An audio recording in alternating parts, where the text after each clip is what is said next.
शायद 4 घंटे थी गन काम करने में, मालिक अजन तक नहीं आया। ट्रे रखी खड़ी है, रोटी गैस से खाली, मोटर दा बाड़ा पानी है, पता नहीं क्या पड़ती गर्मी जोर दी है।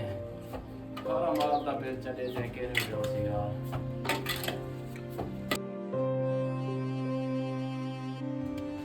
साजी गर्मी लगी खड़ी है, थोड़ा रेस्ट कर जने। जमी शायद तेरी गाल तो ठीक है, 4 घंटे थी गन बैठे गए से गर्मी है, जो रेस्ट करके नु वाला उठियो से तक अल्लाह करे से पानी दिया। जो हाँ 10 सारे को 10 सूट गिन से ते कोई 11वां सूट असा फ्री दे सू। हाँ डाम जी की गाल चलो ठीक है ठीक है।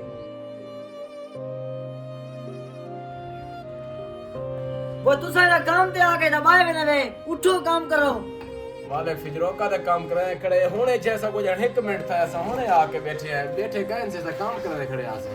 तू सा मजदूरी क्या दिखने वे तोरा मैं काम चेक करना कितना काम कीते वे उठो मजदूर के लगो।